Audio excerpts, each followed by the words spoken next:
the non-farm payrolls for the month of April and reflecting on March's output. So to kick off proceedings, what have we heard from this time last month? Well, there's a few things that we have been looking over. The jobs report is expected to increase slightly to 647k, as the updated figures were. Obviously, these figures get updated every now and again. This would actually be the strongest employment growth in 5 months, which is quite significant with the economy trying to get back on its feet. This is obviously led by gains in hospitality, leisure, manufacturing and construction. We've got some positive ISM numbers come out this week as well, which we'll go over shortly. So things are looking good. You know, the antidote infection rollout is going pretty well in America as well after the first few stumbling blocks. However, you know, with this increased payroll, we're looking to see if job numbers can move away from the 10 million figure, which is what Treasury Secretary Janet Yellen did proclaim this week, that the economy is actually still 10 million workers out of jobs than pre-pandemic levels. So this is supposed to get the number down, roughly down past 9 million, but we'll see how much of that is going to come into fruition as we look ahead. We've also had Joe Biden's first speech on his pandemic aid infrastructure plan, and this has obviously led to tech stocks and indices in general really pushing up. We saw the S&P hitting record highs. The Dow and the Nasdaq did actually lift higher as well, not to record highs, but still actually went to a big nice pace. So his rebuilding package has got investors stirred with enthusiasm, and we're just looking to see if anything else is going to really start pushing due to the buoyant news. So as I said, S&P hit record highs. It went over the 4,000 barrier for the first time ever. Very, very significant. You know, a lot of people were saying if the Biden administration will pick up where the Trump administration left off, with the indices hitting record highs over the last 4 years, and it seems to be on course with this renewed optimism. So just before we get into the presentation, just want to introduce myself, David Kindley, and these are my this is where you can contact me on Twitter and on LinkedIn, always available and always on demand to answer any questions or queries that you might have about any subjects, not just the NFP, but in the market in general. So this is on behalf of Orbex.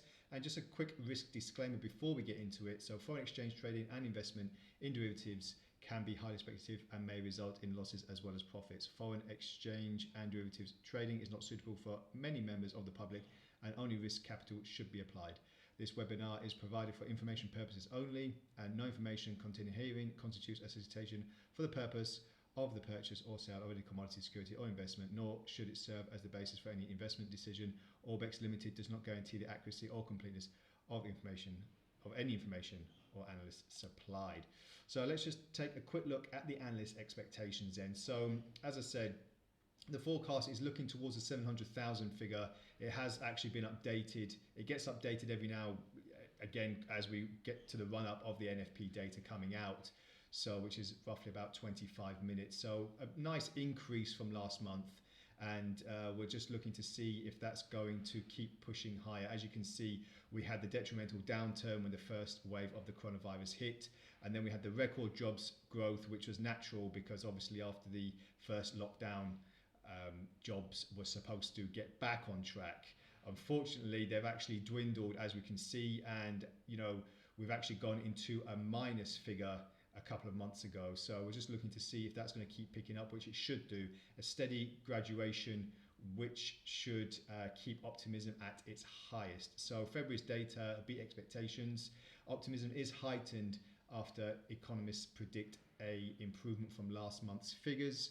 And also, you know, jobless claims, which is very, very important as well, remain below the 1 million bracket at 719k, but above market expectations. Now, you know, we're saying it's above market expectations because the jobless numbers were supposed to be lower, but, you know, as it stands, we are looking at a slight increase. But jobless claims, you know, they're on a weekly basis. They kind of venture up and down in this kind of 700,000 to 800,000 bracket. So for expectations to be below 700,000 is quite a good sign, and it was just obviously over 700,000. So it's not exactly out of the woods yet for it to be very, very negative. So we'll just see what happens with that. Obviously the 1 million bracket was very significant. It actually moved away from there at the back end of 2020, and as we enter 2021 and the second quarter of 2021, we'll see if that contains any more optimism there. And you know, ADP figures as well, they missed expectations but only slightly, 32,000, which wasn't too much of a differential there. It's not something to really to shake up the markets. You know, private sector jobs are also obviously, you know, in the limelight for a lot of reasons, but you know, we're just looking to see if that's going to add any more optimism or for anything else as well. So yeah, private businesses compared to forecasts of 550,000, but it's the highest increase in private payrolls in 6 months. So that's quite a significant statistic there as well. And as I said before, jobless claims, you know, they're moving away from the 1 million mark quite significantly. Okay, last month, well, the week before the NFP last month, we had under 700,000. So, you know, it's looking pretty good. And, you know, as I said, it all comes down to the vaccination rollout, the positivity in that as well. And obviously the government's massive $1 trillion pandemic relief package as well. So lots to kind of sink our teeth into there as well. And moving on as well, unemployment rate, as I said, analysts' expectations are slightly less optimistic, but still it's not really a big figure away from what it could be. Hourly earnings rose again slightly, which, you know, you could take it as a slight positive. These hourly earnings and, you know, wages and salaries on a monthly basis, they usually just slightly bounce up and down as well. And obviously the annual inflation rate in the US increased to 1.7. So, you know, this was actually, well, for 1.4, and it was actually in line with market expectations as well. So, you know, we're just looking at the inflation rates to see if that's going to start really popping up. You know, what 1.7 now, as you can see on the chart here, this is the highest that we've had it since the big slump at the start of the pandemic. So we'll see if that's going to happen, if that's going to have any dire consequences or good consequences. You know, from February 2020 it was last at this rate. So very, very buoyant mood there. So I'm going to take a look at some lagging and leading indicators as well as we move into the next 20 minutes from the jobs numbers release data. So ISM, manufacturing, non-manufacturing, very, very buoyant news for ISM as well. You know, we had a lot of good data, but the market manufacturing PMI was revised slightly higher and pointed to the second highest growth in factory activity on record. So again, a very, very significant number there and a very, very good statistic moving forward. The overall expansion was supported by the steepest rise in new orders since June 2014. So this is very, very significant as well. Challenger job cuts and jobless claims, like I've just been over, jobless claims, you know, getting to the target that we want. Challenger job cuts, though, they have really started to see if, you know, anything is in line with that. We had less job cuts than last month, so this is quite good. ADP, non-farm employment data, consumer confidence, you know, the University of Michigan as well. This has been around for nearly 80 years now.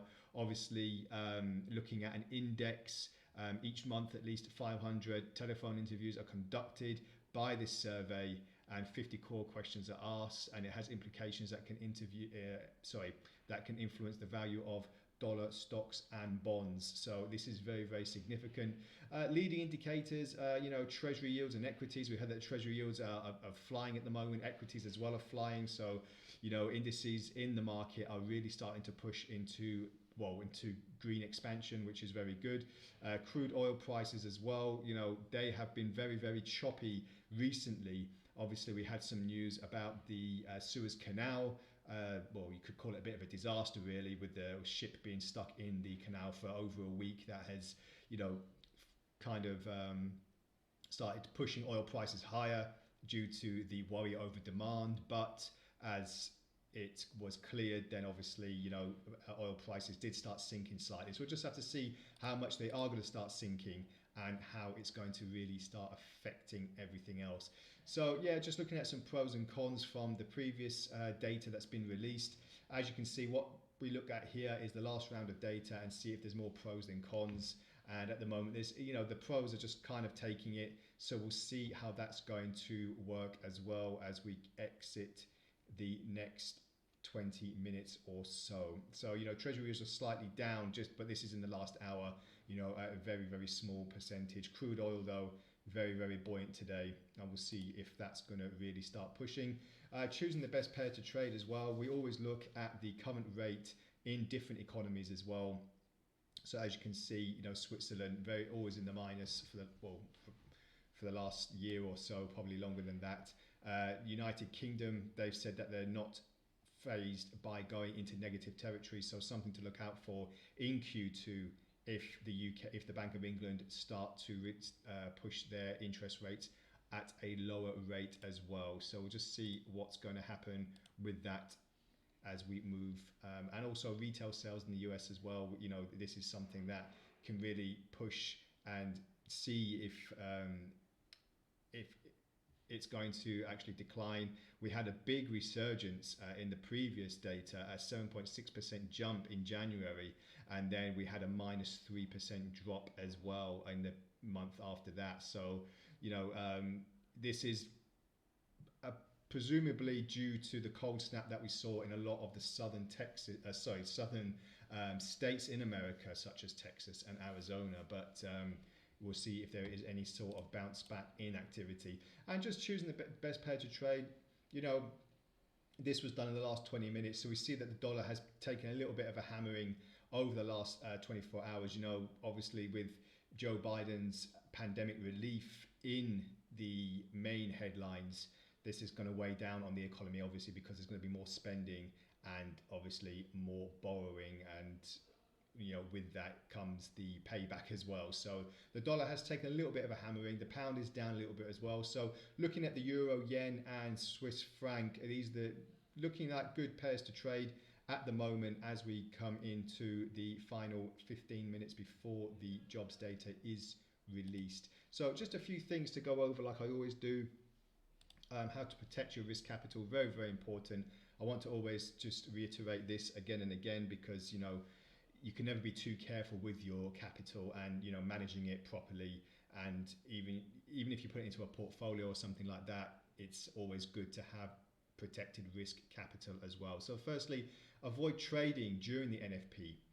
If you're not used to it, as volatility is high and whipsaw effect could lead to losses that exceed profits. So this is just your basic 101 advice that you could say protects your risk capital. Obviously, we don't want to push advice onto people. We're just giving step-by-step examples on what's the best thing to do if you want to avoid certain things. So avoid trading, during high volatile fundamental impact news events. So, this doesn't even count for the NFP. Not only counts for the NFP, it counts for other currencies as well. Number 2, apply protective stop loss and take profit risk management measures in order to bypass emotional hurdles. So we've all been there and all done it. The emotions have got the best of us and we're trying to probably claw back some losses that should have been gains, or vice versa. And so, putting correct stop losses and take profits in and, realizing a smaller loss and taking it on the chin and moving on to your next trade rather than trying to, win a losing game, let's say, with trying to claw back some losses that's probably already been gone and should be closed out. So I've got on to point 3, close out all positions, if any, ahead of the release in an attempt to divert from high volatility and range risks. So, if the news is coming up, say you've got trades open at the moment and it is getting closer to the time, then you can close out all positions to make sure that you're not even in any risk of being in a trade that you don't want to be in, or being in a market that you don't want to be in, which is even worse. Hedge your positions, if any, ahead of the release in case your risk is minimum, because you trade long term and the stop loss is far, from being hit anyway. So hedging is always, it can be beneficial depending on what your strategy is. But if the stop loss is far away from being hit, then it could be a good significant move if you either got out of the market altogether or hedged your positions to minimize what could be a catastrophic loss. Number 5, if you're eager to trade despite the warnings, do let the markets calm down before entering a trade. That way you circumvent the heated environment and also have a clear picture as to where the markets could be heading towards as market noise is reduced. So this is just basically once the markets have calmed down, like the NFP for example, it can last another 30 minutes of volatility after the news event has been released. Obviously the first couple of minutes are quite important because we get a lot of fluctuation and volatility. The market goes a bit thin and there could be major gaps in the market. But if you want to trade on after the NFP or any fundamental high impact news event has been released, then wait for the market noise to calm down. Obviously the market noise is when the candlesticks or bars or whatever you're trading with does stop going a bit erratic, and obviously this can give you more of a clearer picture of where the market will be going, and we'll take a look at the levels and opportunities shortly.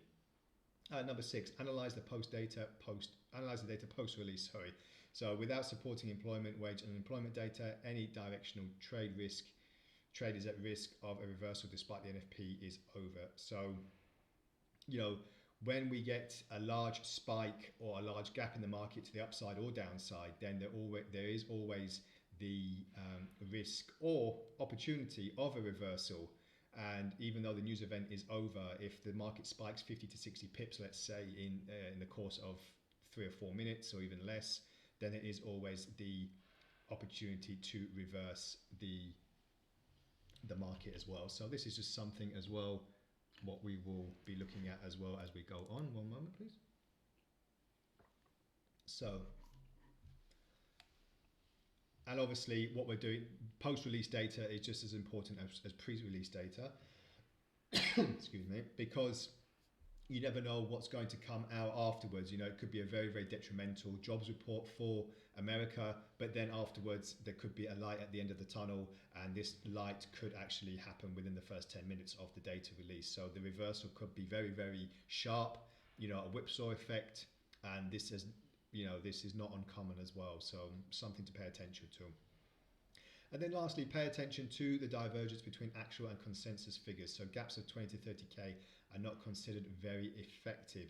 So this is basically, if a jobs report is going to be 700,000 jobs and it comes in at 710,000, then this is not going to really shake up the markets that much. If it's in line with the consensus, then usually there won't be such a big fluctuation and big volatility in the market. It's going to be a case of, maybe a few pips or maybe just a sharp spike and then a quick reversal after that. If we do get a figure that's probably in the minus or a very, very unexpected figure, then this could really shake up the markets and then really push higher for,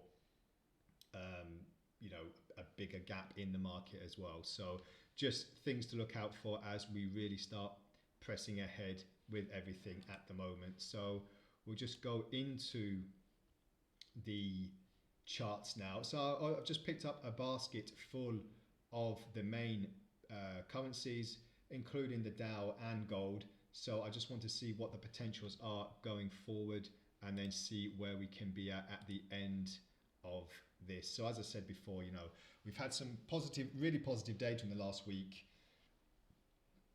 but we've had some data that could have been better. Obviously jobless numbers, ADP figures, challenger job cuts, these could have probably been a little bit better. But you've got manufacturing sectors, the ISM data, the highest level since 1983 for, it's very, very buoyant at the moment in some particular industries.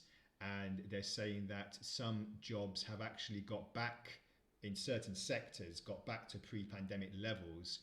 However, the vast chunk or the vast majority of jobs are still waiting to be reunited with how they, how they were before. So, as I said before, non-farm payrolls expected to increase to almost 700,000 jobs, for last month, and it would be the strongest employment in 5 months. So just to reiterate that as well, with what we're looking at. So we're looking at a strong dollar today. So we're looking probably for the euro dollar. Let's just start with that. We're looking for that to probably recap recent losses. So we had, I'll just put that on the hour chart. So as you can see, we had a very, very strong dollar for the best part of a week. And then we just had in the last 24 hours a little bit of an upsurge due to the fact that, President Biden made his speech about how he's going to support the infrastructure. But obviously that's led to a slight dollar weakness due to the amount of debt that the US will still be in. So, if we do get a strong jobs report, I'm expecting, this gap to be filled here, roughly moving down to the mid region of the 117. And we can actually put a slight fibbo on that. I'll just zoom in slightly because I just want to see what the near term is.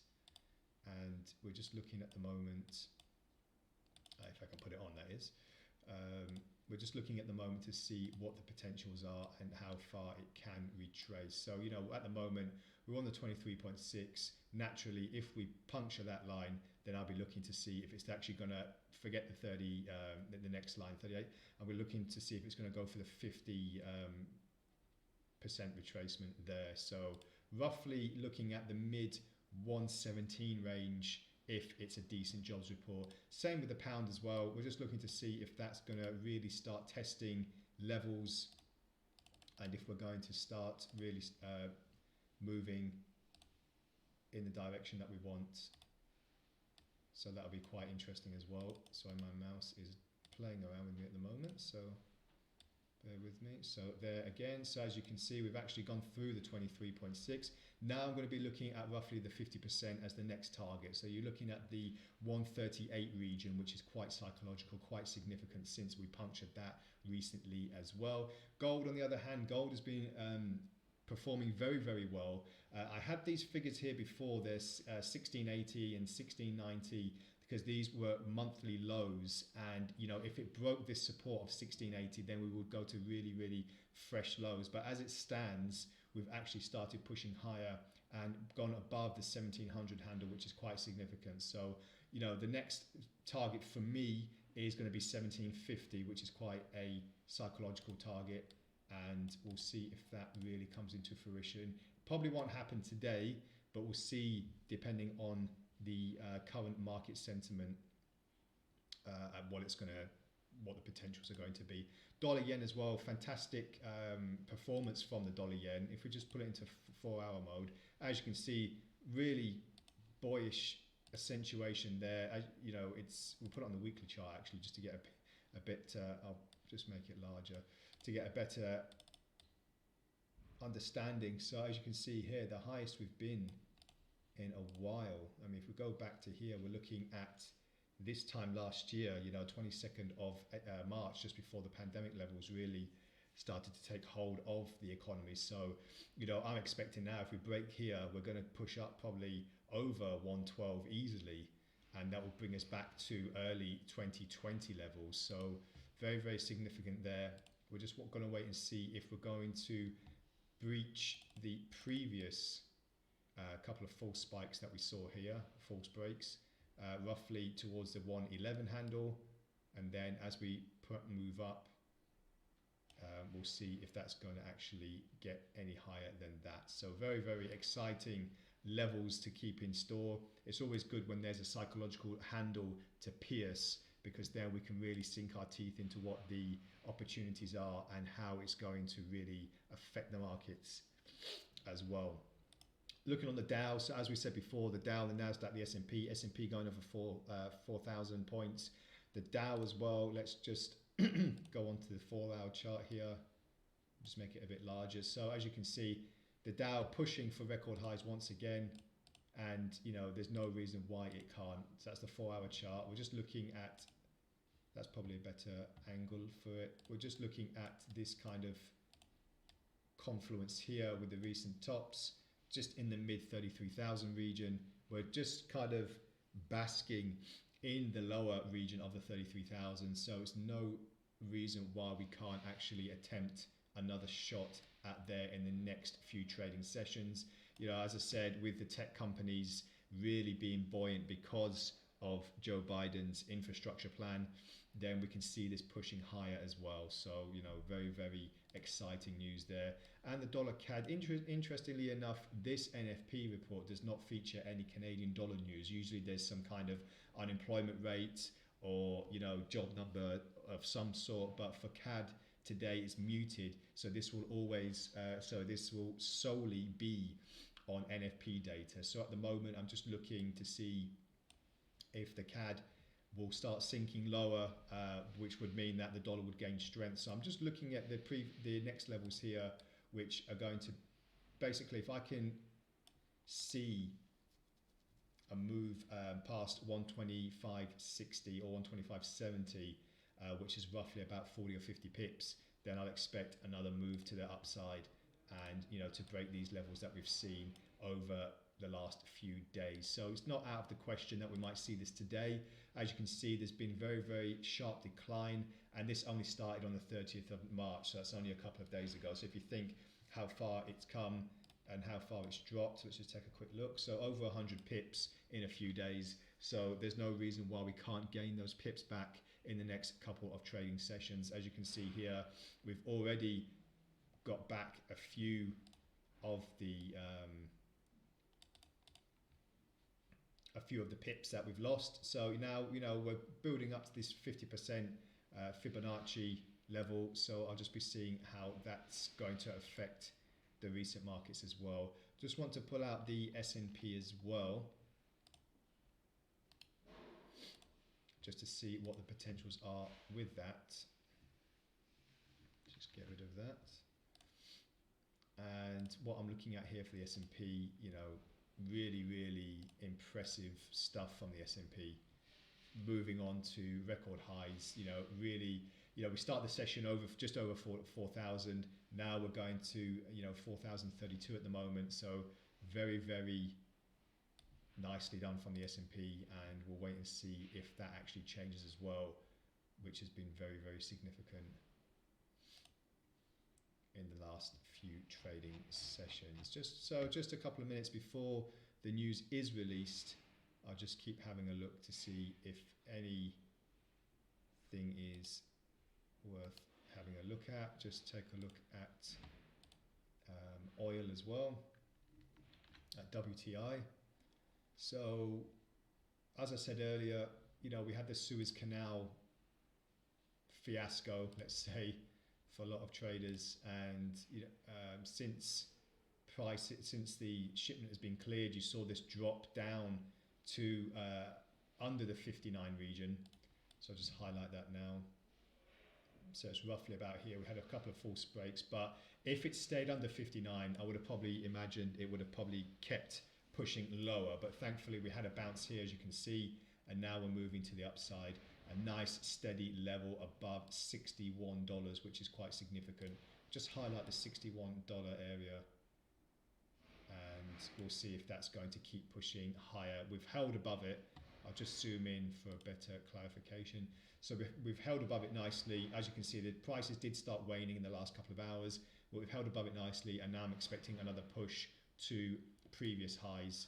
And then, you know, who knows? We had $68 not so long ago. We could get $65 to $66 in the next couple of trading sessions, possibly by the Monday's close. Maybe not today. Today might be stretching it a little bit for it to jump another $2 or $3 in the afternoon session, but something to think about as we move into what could be a good jobs report. So let's just get the charts out. So the charts are moving at the moment already. So we've got a bit of a spike down. Now we've got a retracement. So let's just zoom in on a couple of these charts. It's a little bit easier to see. So there's a nice spike on the dollar yen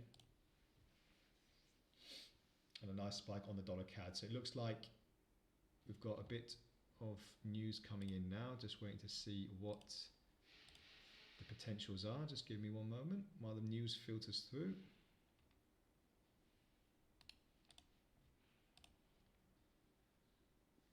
So we've got an increase of 916,000 in March 2021. So a very, very good figure. and we're just waiting to see what's going to happen in the next couple of minutes to see if we get any volatility at all. And I'm already getting some notifications at on the jobs front as well. So we've already had very nice spikes in both directions for the euro dollar, and we've retraced straight away. So, you know, we had in mind that the job number would be good. As you can see here, it's hit the 38.2 and it's bounced back up again. So we're just going to see if it's going to slide back down to 38.2 and if it can hold, or if it's going to consolidate a bit further. So very interesting there. I did have a sell position on the euro dollar as well. That's actually opened at the 38.2. So a sell stop. And now I'm going to see if it retraces as well. Same with the dollar yen. Very, very nice upside move.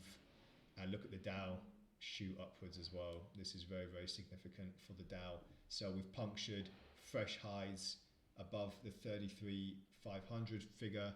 And now we're just going to see if that's going to keep pushing higher and higher. So it was quite predictive, I would say, this NFP. We did think there would be a good jobs number. And, you know, under the Biden regime, this is his second month in office. So he wants to have these figures very, very expressive as well. Same with the dollar CAD. As you can see, we've spiked just at the 38.2 retracement. And we're just going to see if that's going to keep pushing as well. So a very good jobs report at the moment and a very good figure for the dollar. We're just going to see if it's going to start retracing. Gold hasn't really done too much at the moment. Still hovering around the 1730 area. Very, very consolidated, waiting for a breakout. You know, if we put Bollinger Bands in there, then I'm sure the Bollinger Bands will be very tight at the moment, just waiting for a breakout and direction. So again, we'll see what the opportunities are and see if it's going to keep pushing higher. So let's just have a quick look at what other data's coming out as well. So yeah, market expectations, it actually corrected to 647,000 market expectations, and you know, 916,000. So you know, you're looking at almost 300,000 more jobs in the report. The gains occurring mainly in leisure and hospitality. So it was obviously obvious, let's say, that it was going to be in those kind of sectors, because with the mass opening of public sector areas, that these jobs would actually start opening up again as well. So, but you know, it still leaves the economy about 8.4 million jobs short of the peak in February 2020. It has a long way to go for the job market to get over the pandemic shock, but we're, you know, it's getting there at least. If you look at the charts now, you see a steady incline. I mean, 916,000 is probably the best figure we've had since August. So, you know, roughly in just over 6 months, looking at 8 months, you know, a significant, vast upsurge in the jobs report. So very, very significant there. Let's just take a look at the charts. So the Dow doing very, very well. And we'll just wait and see what happens. Oil has pretty much stayed a bit muted on that. So not really much going on with oil.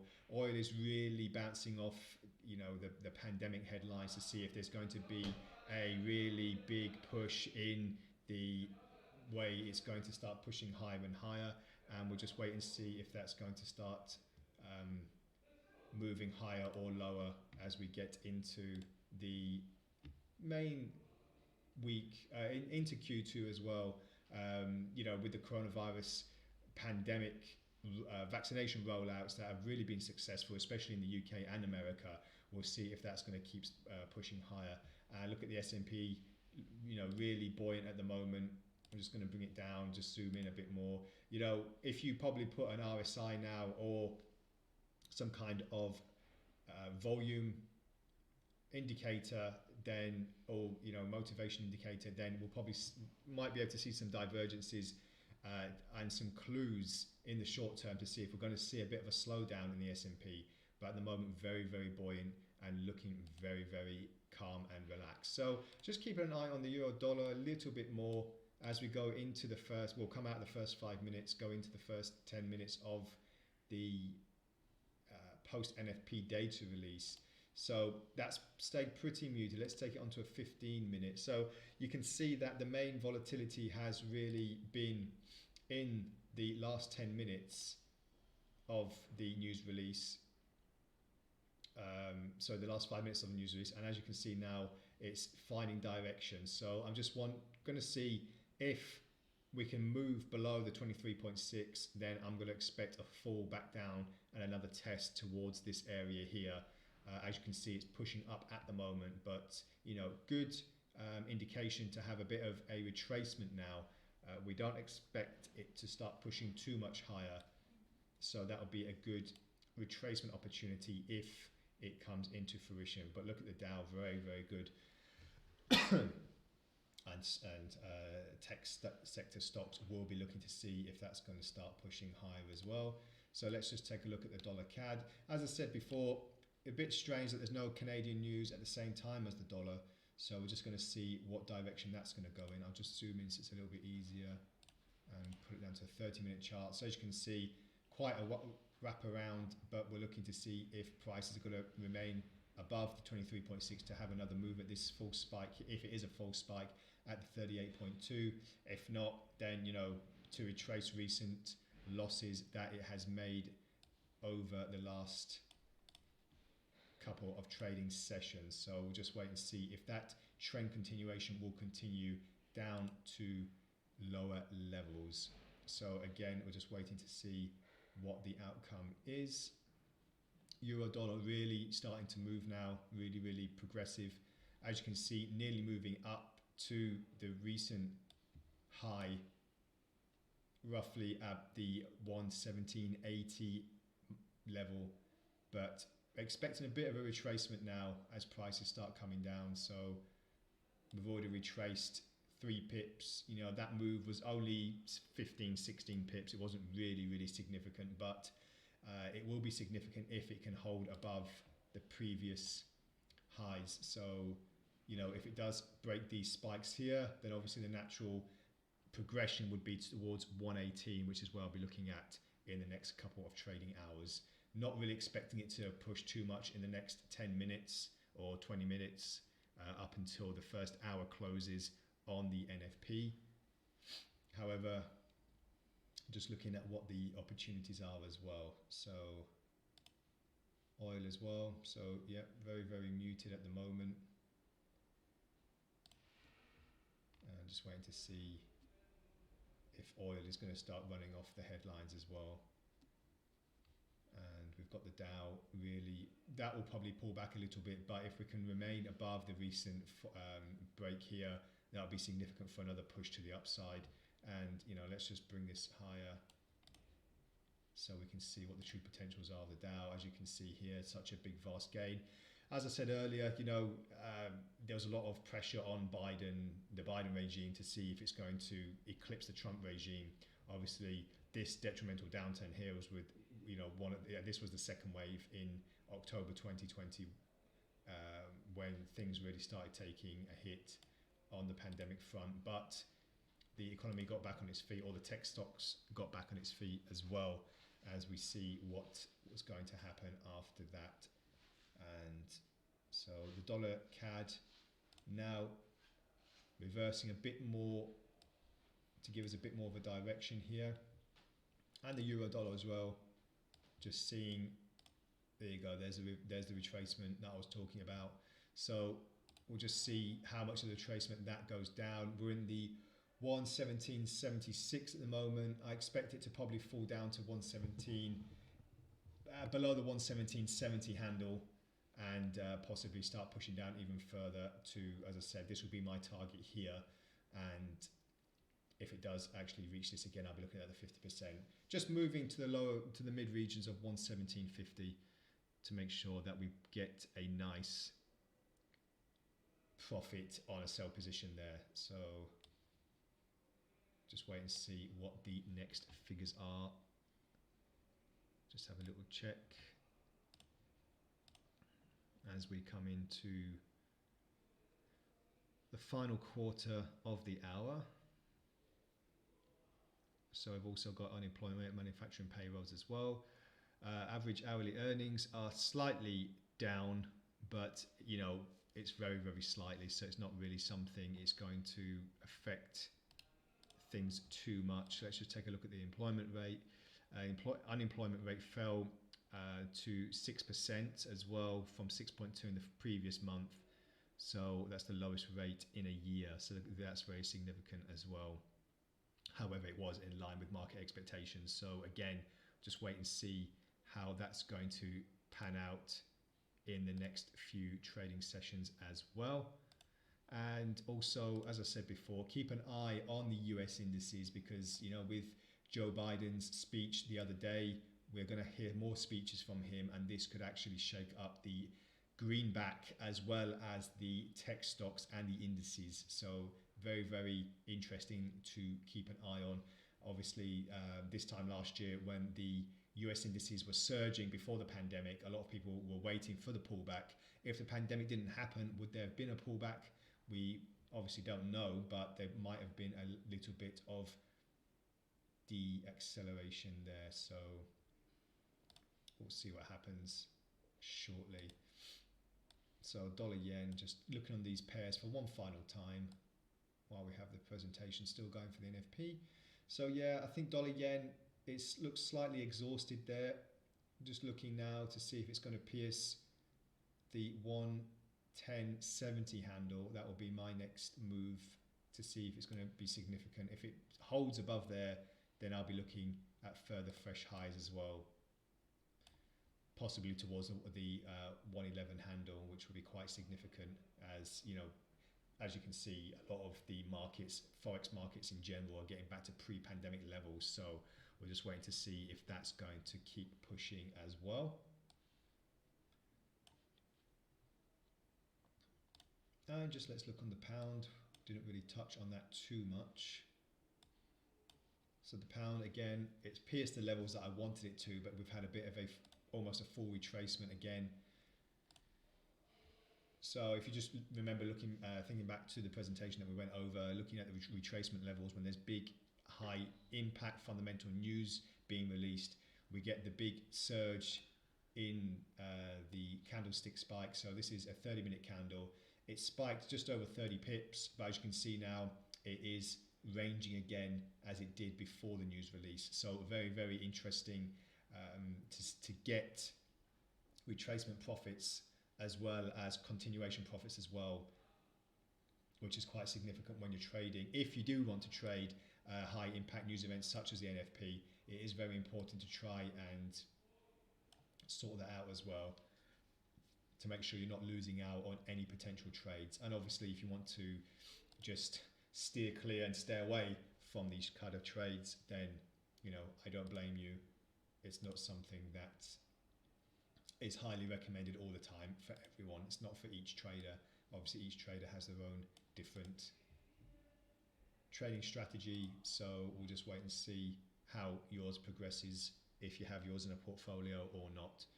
So, you know, it looks like the market is a little bit muted now, just waiting for some direction as we close out the first 45 minutes of the presentation and 15 minutes, obviously, after the NFP. So in closing, just want to let you know, just keep an eye on the main fundamentals as they come out. Obviously, post-data release, as I said, it's just as important as pre-data release. We could get some ripples in the market. You never know who's going to be outspoken and say something about the markets or the NFP job data. You know, we've got almost 1 million new jobs created in the last month. So that's very, very significant. And we'll just wait and see if that's going to keep pushing onto a very, very generous upside for the Biden administration. So the first 100 days in any presidency is always the most important, because, you know, this is when they do their new laws and start putting in their new procedures and signing off on new deals with, you know, companies taking down the old administration, you know, out with the old, in with the new. So this is very, very significant for the Biden administration to get these job numbers, that the highest that they can go.